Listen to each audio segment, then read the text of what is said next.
Hi to all. నేను మీ Kalpana. Welcome back to our channel. అందరు ఎలా ఉన్నారండి? నేనైతే చాలా బాగున్నాను. మీరందరూ కూడా బాగుండాలని మనస్ఫూర్తిగా కోరుకుంటున్నాను. ఫస్ట్ టైం మన ఛానల్‌ని చూస్తున్నట్లయితే ఛానల్‌ని సబ్స్క్రైబ్ చేసుకోండి. పక్కనే ఉన్నటువంటి బెల్ ఐకాన్‌ని యాక్టివేట్ చేసుకోండి. వీడియోని లైక్ చేయడం మాత్రం మర్చిపోకండి. ఈ వ్లాగ్ వచ్చేసి మేమైతే హైదరాబాద్ వెళ్ళామన్నమాట. 10థ్ క్లాస్ ఎగ్జామ్స్ స్టార్ట్ అయిపోయాయి కదా! మా పాప ఇప్పుడైతే 10థ్ క్లాస్ చదువుతుంది. హైదరాబాద్‌లోనే హాస్టల్‌లో ఉంటుంది పాప. ఇక ఫస్ట్ ఎగ్జామ్ రోజైతే వెళ్లి పాపని మీట్ అయిద్దామని చెప్పేసి మేమైతే స్టార్ట్ అయ్యాము. డైరెక్ట్ పాల్వంచ నుండి హైదరాబాద్ అంటే అంత ఎర్లీ మార్నింగ్ ఎళ్ళలేము కదా అని చెప్పేసి ముందు రోజు నైటే వరంగల్‌కెళ్ళి అమ్మ వాళ్ళ ఇంట్లో స్టే చేసి ఇక నెక్స్ట్ డే ఎర్లీ మార్నింగ్ 5 కల్లా హైదరాబాద్‌కైతే స్టార్ట్ అయిపోయాము. పాపం ఎర్లీగా లెగటాన చూడండి అయ్యుగాడైతే కార్‌లో పడుకున్నాడు అప్పటికే వాడిక మళ్ళీ. మేము మధ్యలో వివేరా దగ్గర టీ బ్రేక్ కోసం అయితే ఆగాము. ఇక నేను అక్కడే అయ్యూకి బ్రేక్‌ఫాస్ట్ అయితే తీసుకున్నాను. మేము పాప సెంటర్‌కి డైరెక్ట్ వెళ్దామని చెప్పేసి అయితే అనుకున్నామన్నట్టు. మళ్ళీ మధ్యలో అయ్యుగాడు ఒకవేళ ఆకలి అని అంటే ఇబ్బంది అయిద్ది కదా అని చెప్పేసి నేను ఇక వివేరాలోనే అక్కడ అయ్యూకైతే బ్రేక్‌ఫాస్ట్ అయితే తీసుకున్నాను. పాప ఎగ్జామ్ సెంటర్ వచ్చేసి శంషీగూడలో పడిందన్నట్టు. ఇక అక్కడ ఎగ్జామ్ సెంటర్ దగ్గరలో మళ్ళీ టిఫిన్ సెంటర్స్ ఏమన్నా అవైలబుల్‌గా ఉంటాయో లేదో అని చెప్పేసి అయ్యూకి ఆకలేసిద్ది కదా అని చెప్పేసి ఇక వివేరాలో టిఫిన్ తీసుకొని మళ్ళీ మేమైతే స్టార్ట్ అయిపోయాము. కాకపోతే కాసేపైతే టెన్షన్ పడ్డాము. అంటే పాప 8 వరకే సెంటర్‌కి అయితే వస్తా అన్నది.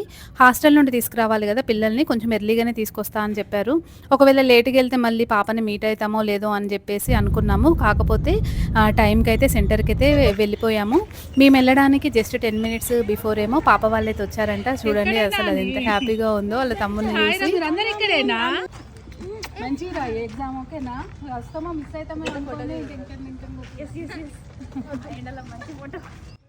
మా పాపతో పాటే ఇంకో నలుగురు పిల్లలకి కూడా సేమ్ స్కూల్లోనే సెంటర్ అయితే పడిందన్నమాట. అంటే నేనైతే అంటే భయపడ్డాను. ఒకతే ఎలా వెళ్తుందో ఏమో అని చెప్పేసి. స్కూల్ వాళ్ళు బస్సులో డ్రాప్ చేస్తారు. అయినా సరే అక్కడికి వెళ్ళిన తర్వాత ఎగ్జామ్ టైం వరకు అయితే వెయిట్ చేయాలి కదా! కాకపోతే ఇక తనకైతే వాళ్ళ క్లాస్మేట్స్ 4 మెంబర్స్ అయితే కంపెనీ అయితే ఉన్నారు. ఇంక అప్పుడు అమ్మయ్య అనిపించింది. ఇక మేము వెళ్ళిన తర్వాత మా ఫోన్స్ తీసుకొని పిల్లలు అదే మా పాప ఫ్రెండ్స్ ఉన్నారు కదా! వాళ్ళైతే ఇక వాళ్ళ పేరెంట్స్ అందరికీ కాల్ చేసి కూడా మాట్లాడారన్నట్టు. అయ్యుగాడైతే పాపని చాలా మిస్ అవుతున్నాడు. ఇంకొక 1 వీక్ 10 డేస్ అయితే ఇక ఎగ్జామ్స్ అయితే అయిపోతాయి కదా! హాస్టల్ నుండి ఇంటికి వచ్చినాక ఒక 2 డేస్ వరకు బాగానే ఉంటారు. ఇక తర్వాత మొదలైతది అసలు సంగతి. ఇక పాపకి ఆల్ ది బెస్ట్ చెప్పేసి మేమైతే అక్కడి నుండి బయలుదేరాము. అంటే పాప ఎగ్జామ్ సెంటర్ లోపలికైతే వెళ్ళిపోయింది.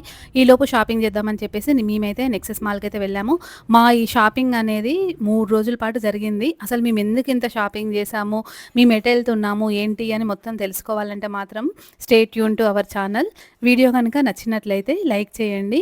ఫస్ట్ టైం మన ఛానల్‌ని చూస్తున్నట్లయితే ఛానల్‌ని సబ్స్క్రైబ్ చేసుకోవడం మర్చిపోకండి.